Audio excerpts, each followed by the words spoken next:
मत्ती रचित सुसमाचार 10वीं अध्याय पहली आयत से।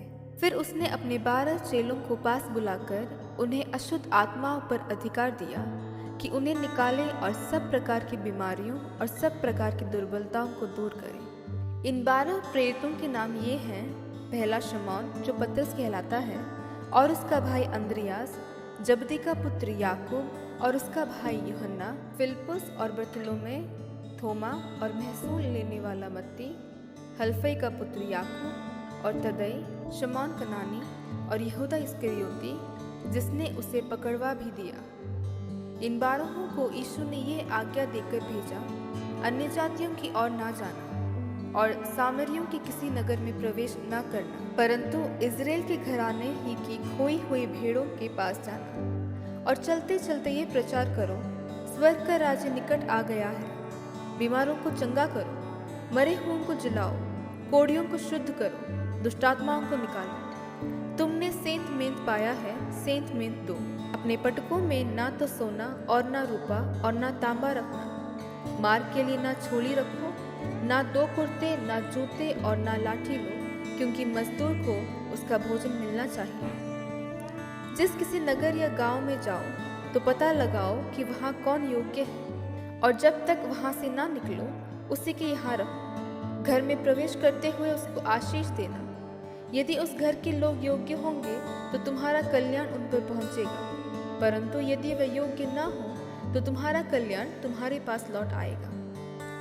जो कोई तुम्हें ग्रहण ना करे और तुम्हारी बातें ना सुने, उस घर या उस नगर से निकलते हुए अपने पाँवों की धूल झाड़ डालो।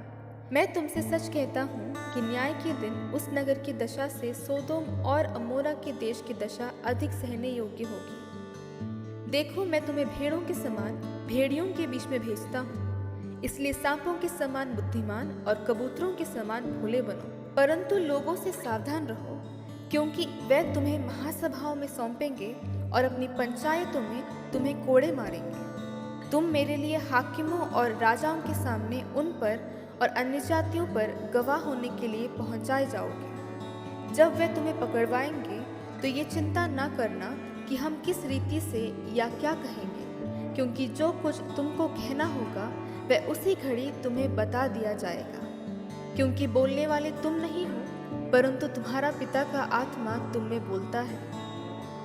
भाई भाई को और पिता पुत्र को घात के लिए सौंपेंगे, और बच्चे माता पिता के विरोध में उठकर उन्हें मरवा डालेंगे।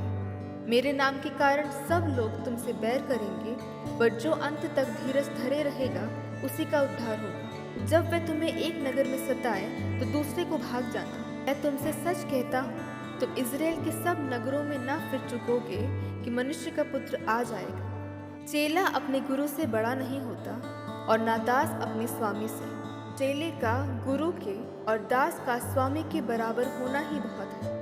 जब उन्होंने घर के स्वामी को शैतान कहा तो उसके घर वालों को क्या कुछ ना कहेंगे। इसलिए मनुष्यों से मत डरना, क्योंकि कुछ ढका नहीं जो खोला ना जाएगा, और ना कुछ छिपा है जो जाना ना जाएगा। जो मैं तुमसे अंधियारे में कहता हूँ उसे तुम उजियाले में कहो, और जो कानों कान सुनाते हो उसे छतों पर से प्रचार करो।